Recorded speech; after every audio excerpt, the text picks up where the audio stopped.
The number one thing that's going to change your life, the only thing that will change your life, change your business, change your money, change your relationship, is you must raise your standard. Now I know that sounds boring, stupid, basic, but it's the truth. The only thing that changes our life long term is when we raise our standards. What does that mean? That sounds so boring and dumb. It means that all of us in life have things we want. We don't get what we want. We get what we have to have. Remember I said earlier, we all get what we tolerate in ourselves and other people. But when you're no longer willing to tolerate something, that's when your life changes. The difference in people is their standards, period. The difference in people is their standards, period. And what do I mean by standards? Everyone in the world has a list of things they think they should do. I should lose weight. I should work out. I should spend more time with my kids. I should work harder. I should make more calls. I should. And then you know what? People don't do their shoulds and they get mad at themselves and they what I call should all over themselves. They beat themselves up about it. What changes people is when your should becomes a must. When suddenly the thing you said should happen has to happen. That's when human beings change. It's like if you want to take the island and you're the head of the army and you want to take the island, the most powerful way to take the island is burn the boats. Because if there's no way to go back, it's amazing what happens when it's a must to do something versus a should. That's what makes human beings succeed.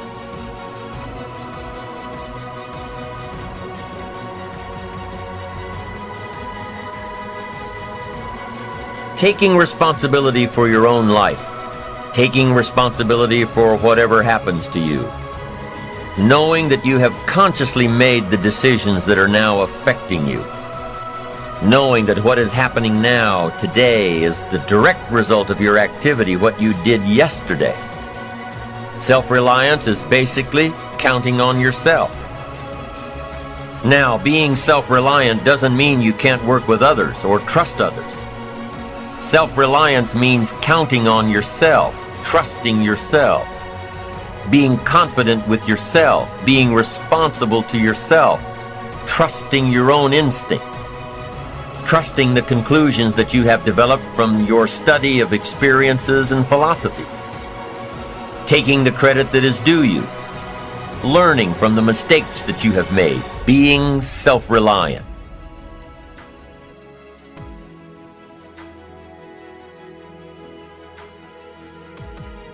I look for resiliency, and a notch above that is the talent, is the skill of not quitting as the number one thing that I look for. And many of you right now listening to this possess the number one skill necessary to win and don't give yourself any credit for it, which means it's not helping build your confidence. It's not going to the bank of crediting for your identity. And so although you possess this incredible ability that so many people in the world don't have and don't possess, you have it and you don't value it. You don't prize it. You don't give yourself credit for having it. It ought to be where you draw the majority of your confidence from. The ability to say, I don't quit. I'm resilient. I own the number one skill, the number one talent required to eventually win.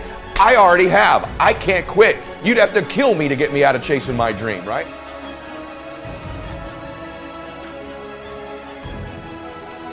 By not being prepared, you make the choice of getting caught in some of life's unpleasant circumstances. Be they rain, failures, economic losses, relationship losses, professional losses, personal losses.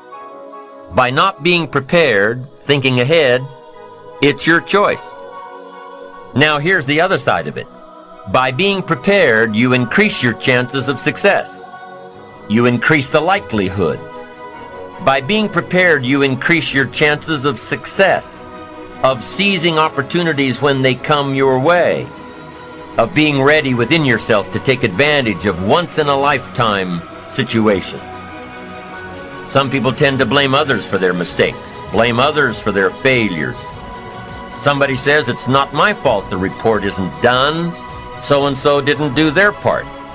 Of course it's your fault. It's your report too. It's your responsibility to see that everyone you delegated work to does their part. Now, you can't control what others around you do, but it's in your own best self-interest, your enlightened self-interest, that you stay on top of things, especially if it's going to affect your future.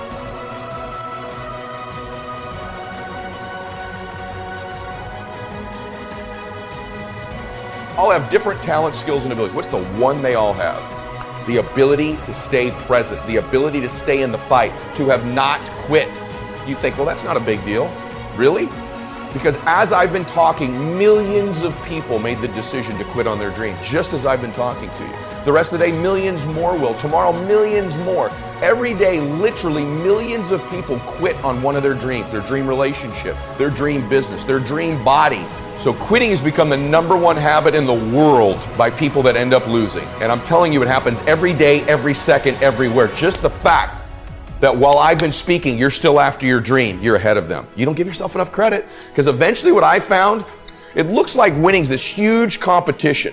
But every day, every week, every year, every decade as time goes by, you're gonna find that you're competing with a smaller and smaller and smaller group of people for your dream, because so many of them will just quit.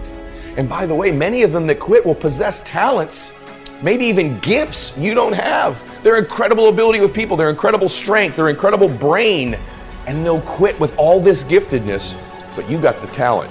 You have to learn to distinguish between something that is a talent and a gift. You can develop skills, you can develop talents. Gifts are something you're born with, but the people that I see that win long term are the ones who develop the talents and skills required to win.